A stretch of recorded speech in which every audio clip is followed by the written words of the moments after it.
Hey everybody, my name's Ryan. Welcome to my backyard. I'm gonna get the mill up and running today. It's kind of a dreary day outside, but hopefully the rain's moved off. Got some smaller walnut logs, some pretty decent sized cedar logs to do.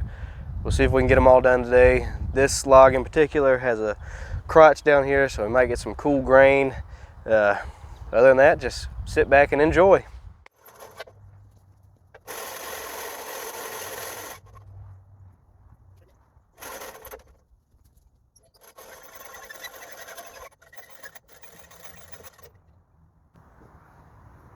Crotch is being a little temperamental.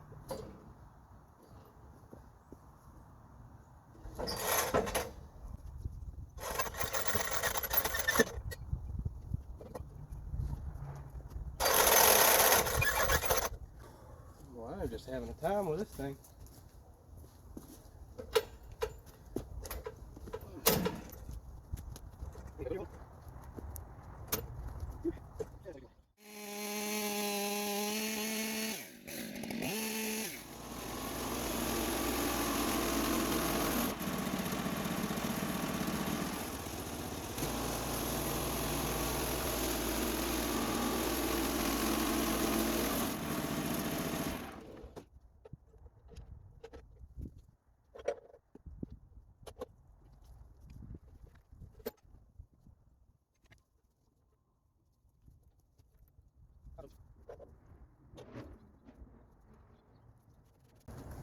Okay, so I don't have it locked down anyway. I'm just kind of banking on the weight holding it. So we'll see what happens.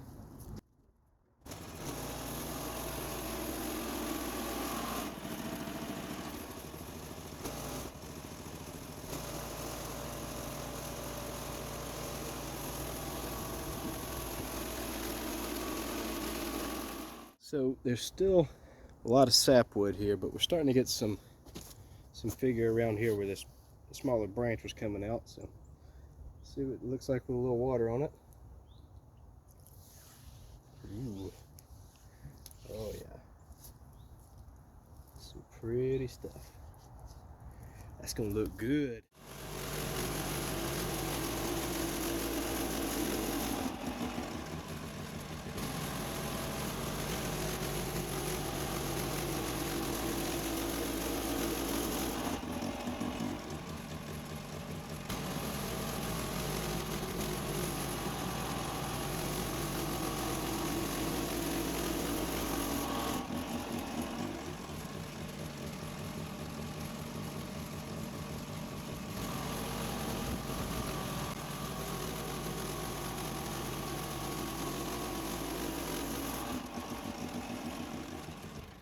So here's something that I find really interesting.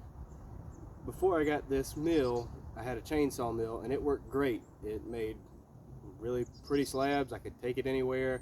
It's fairly easy to set up. But no matter what tree or log, whatever I was doing, if the cut was more than 8 inches wide, which most cuts are on a chainsaw mill, each cut would take me between 7 and 11 minutes, depending on the species, how wide the cut was. I could bank on at least 7 minutes. I just checked the time. It took me 7.5 minutes to make 1, 2, 3, 4 cuts. I mean, it just doesn't get any easier. Yeah, I could have a mill with the hydraulic lifts and doing all this just by myself without any equipment. I get filthy, but the time that this mill has saved me I can't compare it to anything. So just food for thought. If you're thinking about getting a mill, the time saved kind of speaks for itself. Okay, now we're starting to get into some good heartwood on this walnut log. Let's throw some water on it and see how that grain pops.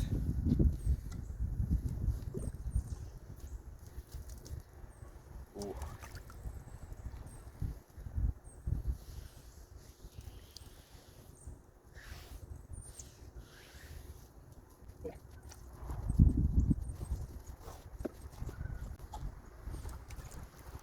Slab number 2.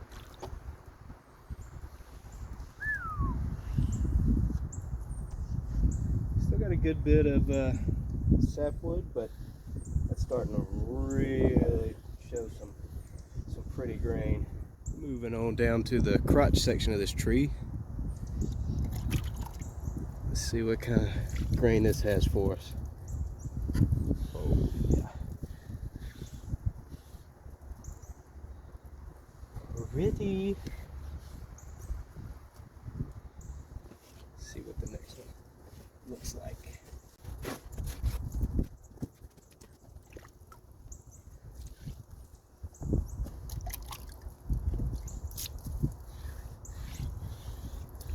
Man, it's just getting better and better. Also got some really pretty grain down here. Man, I love walnut.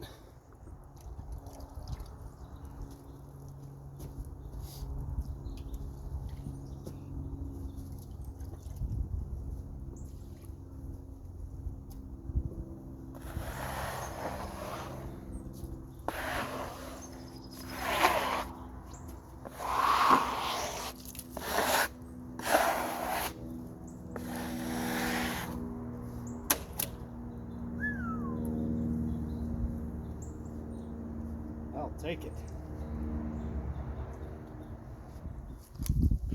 Okay, so this is another walnut log from the same tree. It's a little bit smaller than the last one. Down here on this end, looking at about 10.5 inches.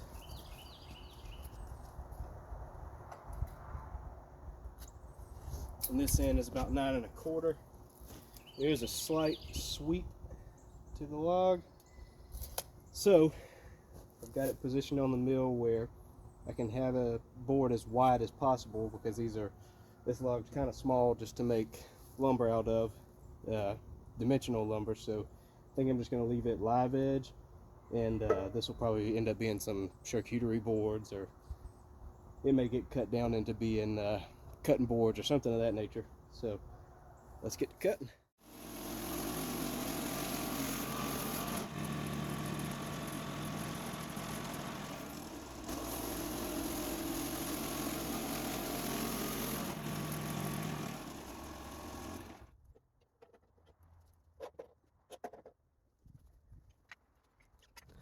So I didn't get it recorded, but after I got that first cut off, I've got a nice flat surface.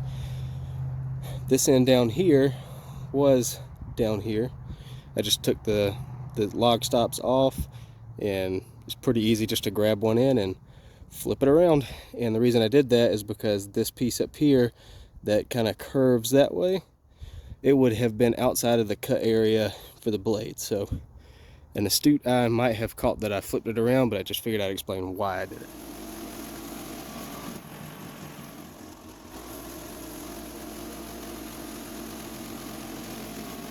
So here's something I didn't expect to find in this log. Nails. Cut right through them, which means they probably, go down into the tree another couple inches. I'm surprised by that, because this is the top section of a log. So this section here was probably 30 feet in the air. So I definitely thought that I had gotten out of finding nails in this log here. So never know what you're going to find. Blade went right through them. I haven't seen any damage on any of the teeth, so I reckon we'll just keep going. So these things happen. Forgot to hit record on most of these cuts. But what has happened is, where the log is curved up there is now outside of the cut capacity on this side of the saw. So I didn't film it before, but now I'm going to film rotating the log around, and we'll see if that'll get it to cut.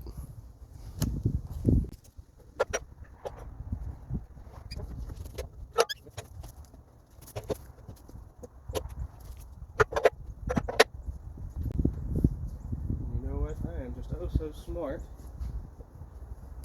I'm going to have the same issue on this side, so let's scrap a piece of plywood.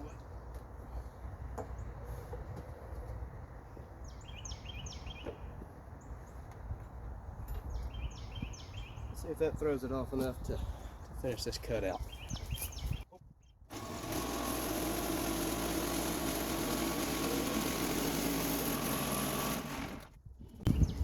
Boom goes the dynamite. That got it. Alright, let's see what they look like. Okay. Down here on the end where those nails were.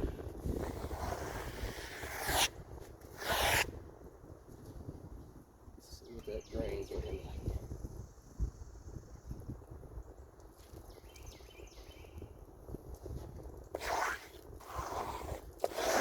Stains in there, but that's expected.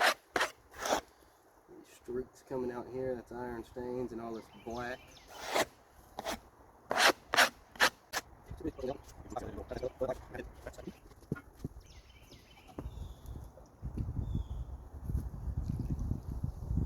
Oh, look at that, more nails.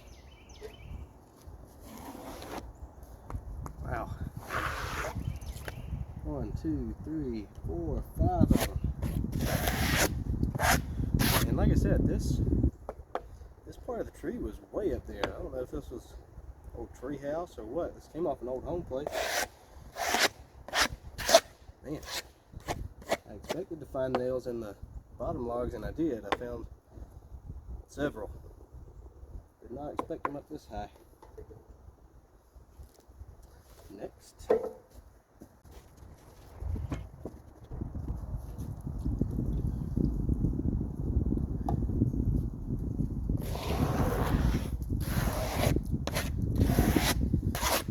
Got some like purple shades to it down here.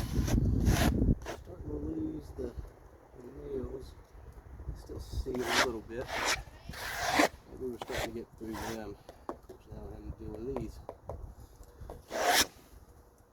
It's a little bit aggravating, but it's all still cutting fine, so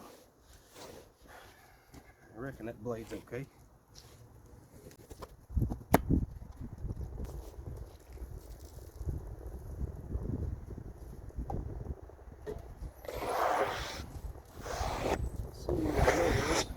But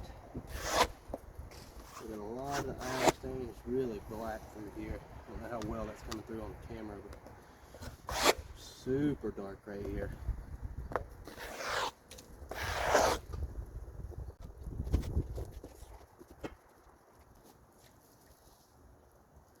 It's got really good color down there now. Those iron stains.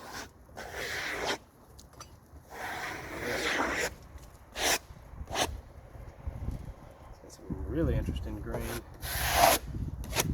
course, there may be some people out there looking at this saying, eh, but I love it. I think it looks awesome. Can't wait to turn it into something, or sell it to somebody that will turn it into something beautiful.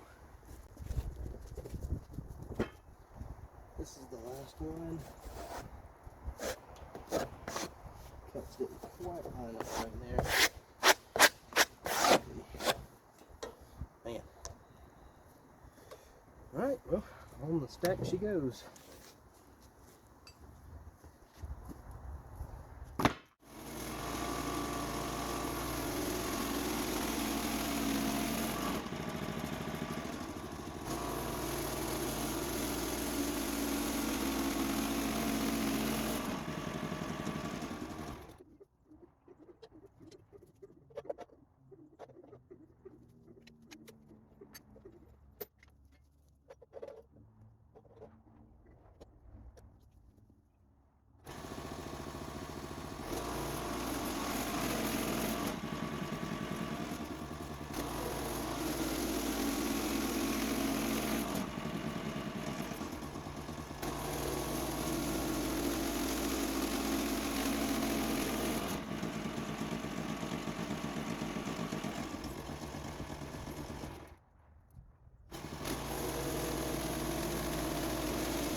Okay, now that was a big cedar. Little slug living in there. Yeah, here's slug. Cut a couple of those thicker pieces for mantles. This right here, really good color in it. These two pieces here are book matched, so you can see how I just took this piece and just flipped it up this way. Let's see what the grain looks like here all together.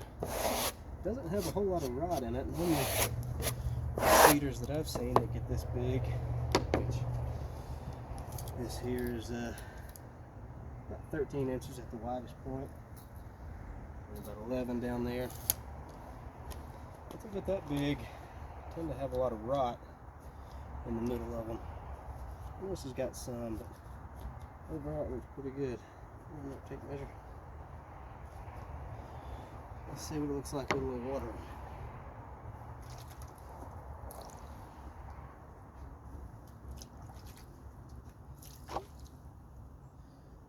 Yeah.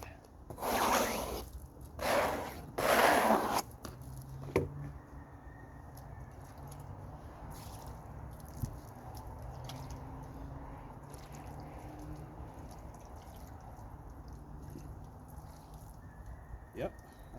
I believe that'll work.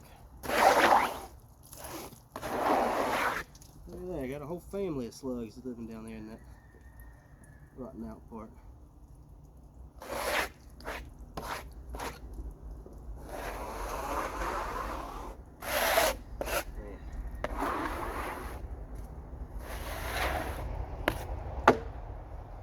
How many times you've seen it, it never gets old.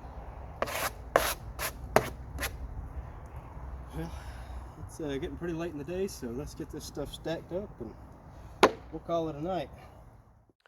Well, there you have it, friends. I didn't get all the logs done. I still got one small cedar over there, but I got those 2 walnut logs and that biggest cedar done. Kind of running out of daylight, so I didn't do a whole lot of stop and go on the big cedar. Just needed to get it done, but it's all stacked up. So this is that biggest cedar. I got a couple of mantle pieces here, and then just some just over an inch thick slabs. Everything from here to here is the walnut that we milled. So we got 1, 2, 3, 4, 5, 6, 7, 8, 9, 10, 11, 12 of those slabs. All in all, it's a pretty good day considering how dreary it is out here. Never did rain on me, and I'm thankful for that. So, till next time, friends, y'all have a good one.